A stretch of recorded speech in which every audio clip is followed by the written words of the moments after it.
Hello guys, आपका मेरे YouTube channel पर स्वागत है। आज हम करेंगे नीति निर्देशक सिद्धांत का पार्ट 2, यानी कि इसके पहले का पार्ट मैंने पहले ही अपलोड कर दिया है। अगर आपने नहीं देखा तो प्लीज़ मेरे चैनल पर जाके उसे देख लीजिएगा और मेरे चैनल को please subscribe, like and share करिएगा। तो चलिए आज हम स्टार्ट करते हैं, और ये ट्रिक के साथ है जो कि आपको बहुत ही आसानी से लर्न हो जाएगा। आप इस ट्रिक को 2-3 बार रिपीट करोगे तो आपको ये अच्छे से समझ में आ जाएगा कि कौन से अधिकार में क्या बात करी गई है। तो चलिए, आर्टिकल 40 ग्राम पंचायतों का संगठन। आर्टिकल 40 क्या बोलता है कि ग्राम पंचायतों का संगठन करना चाहिए। आर्टिकल 41 कुछ दशाओं में काम, शिक्षा और लोक सहायता पाने का अधिकार, यानी कि जो राज्य में लोग रहते हैं उन्हें काम मिलना चाहिए, शिक्षा मिलनी चाहिए, लोक सहायता मिलनी चाहिए, उनका अधिकार है। यह आर्टिकल 41 में लिखा गया है। आर्टिकल 42 काम की न्याय संगत और मनोवचित दशाओं का प्रस्तुति सहायता का उपबंध। ओके, तो नेक्स्ट क्वेश्चन देखिए, आर्टिकल 43 कामगारों के लिए निर्वाचन, मजदूरी एवं कुटीर उद्योगों को प्रोत्साहन देना। ओके, तो आर्टिकल 40 में है ग्राम पंचायतों का संगठन। तो आर्टिकल 41 से लेकर 43 तक यही है कि किस तरीके से आप अपने नागरिकों की सहायता कर सकते हैं, उन्हें शिक्षा दे सकते हैं, फिर उन्हें काम दे सकते हैं। ओके, और उनको काम की जगह पर न्याय प्राप्त होना चाहिए, किसी के साथ कोई भेदभाव नहीं होना चाहिए।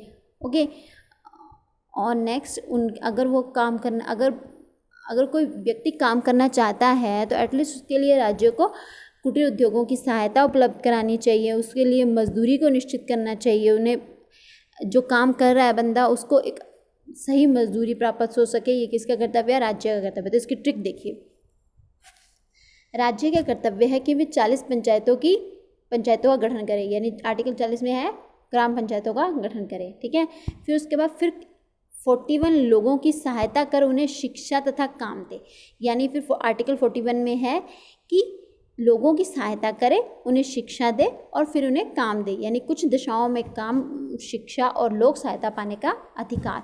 अब नेक्स्ट देखिए, फिर पंचायतों का कर्तव्य है कि लोगों की सहायता करे और काम के साथ 42 लोगों को न्याय भी दे। और फिर बोलते हैं कि पंचायतों का भी कर्तव्य है कि वो लोगों की सहायता करे और काम के साथ 42 लोगों को न्याय भी दे, यानी लोगों की सहायता करे और जो उनका काम है उसके साथ न्याय भी हो। तो काम की न्याय संगत और मनोवचित दशाओं का प्रस्तुति सहायता का उपबंध है आर्टिकल 42।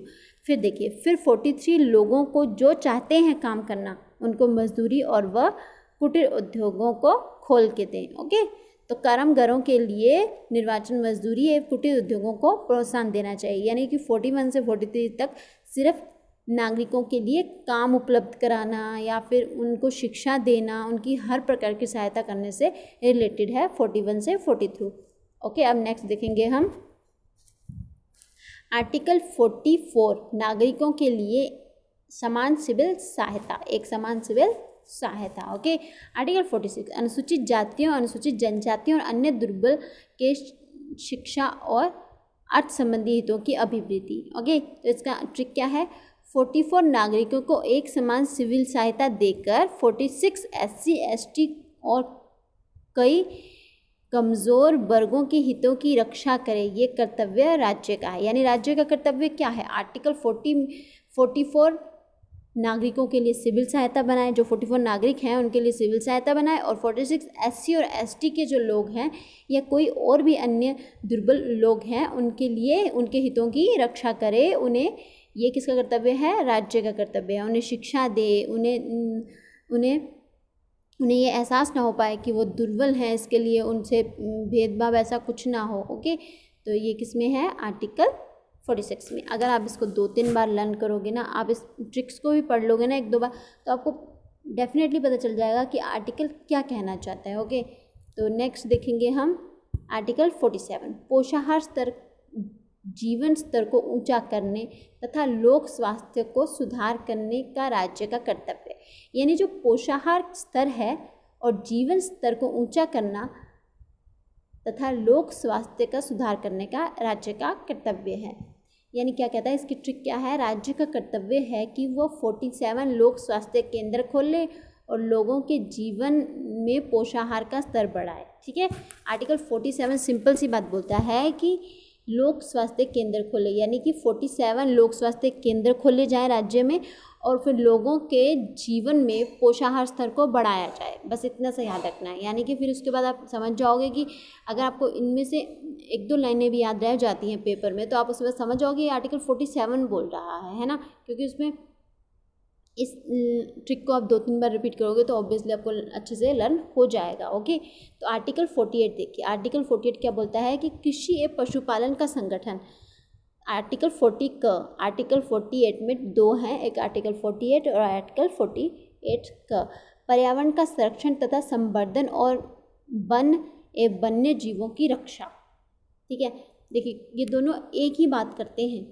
48 का दोनों में एक ही बात है, सिर्फ थोड़ा सा फर्क है। ये देखिए 48 और 48(1) व्यक्ति कृषि और पशुओं को पाले तथा 48(1) वन्य जीवों के लिए पेड़ पौधे लगाए। देखिए कितने आसानी से आपको ये लर्न हो जाएगा कि 48 में क्या बोलता है कि एक व्यक्ति है वो कृषि करे और पशुओं को पाले। ये 48 में लिखा गया, 48 व्यक्ति कृषि करे और पशुओं को पाले, तथा 48(1) क्या बोलता है कि वन्य जीवों के लिए एटलीस्ट पेड़ पौधे लगा दिए जाएं। ओके, तो ये 48(1) बोलता है। 48 में वन्य प्राणियों के लिए एक एक पौधा लगाएं। इस तरीके से भी आप इसे लर्न कर सकते हैं कि 48 में वन्य प्राणियों के लिए एक एक पौधा लगाना है, यानी कि 48 क है जो एक एक पौधा लगाने की बात कर रहा है। ओके, तो नेक्स्ट देखिए, राष्ट्रीय महत्व स्मारक संस्थानों और वस्तुओं का संरक्षण, कार्यपालिका एवं न्यायपालिका का पृथक्करण। आर्टिकल 51 अंतर्राष्ट्रीय शांति और सुरक्षा की अभिवृद्धि। अब देखिए ये तीनों आर्टिकल अलग अलग हैं, तो इन तीनों को मिक्सअप कैसे करना है, ट्रिक कैसे याद रखनी। जो हमारे 49 राष्ट्रीय महत्व की स्मारकें हैं, ठीक है, ये सिर्फ एक ट्रिक के लिए बोला जा रहा है। वैसे तो हमारे इंडिया में बहुत सारी स्मारकें हैं, तो ठीक है, ये सिर्फ एक ट्रिक के लिए मैं ये बोल रही हूँ। जैसे मैंने पहले बोला 48 लोग, 45 कुछ भी, वो सिर्फ एक ट्रिक के लिए यूज़ किया गया है। देखिए जो 49 राष्ट्रीय महत्व स्मारक हैं उनको 50 कार्यपालिका और 50 न्यायपालिकाओं के बीच अलग अलग बांट देना चाहिए।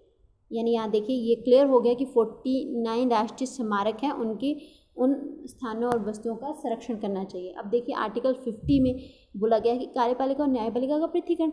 अब यहाँ क्या कहता है कि उनको 50 कार्यपालिका और 50 न्यायपालिका के बीच अलग अलग बांटना चाहिए। ओके, अब देखिए ताकि शांति और सुरक्षा को बढ़ाया जा सके। अब तो एक ही आर्टिकल बचता है 51, तो उसमें शांति और सुरक्षा को बढ़ाना है अंतर्राष्ट्रीय स्तर पे। ओके, तो ये देखिए आज की ये ट्रिक बस इतनी है। तो इसी के साथ हमारे डायरेक्टिव प्रिंसिपल और स्टेट पॉलिसी फिनिश हो जाते हैं। तो प्लीज़ गाइज मेरे चैनल को सब्सक्राइब, लाइक एंड शेयर करिएगा। अगर आपको मेरी वीडियो पसंद आई हो तो प्लीज़ मुझे कमेंट करके बताइएगा। मैं इसी तरीके के और ट्रिक्स लाने की कोशिश करूँगी। तो प्लीज़ गाइज आप मेरा सपोर्ट करिए और मैं इस वीडियो को देखिएगा पूरे। अगर आपने इसका फर्स्ट पार्ट नहीं देखा तो भी आप मेरे चैनल पे जाके देख सकते हैं, आपको आसानी से मिल जाएगा। तो please guys subscribe and share and like. Okay, thank you very much guys.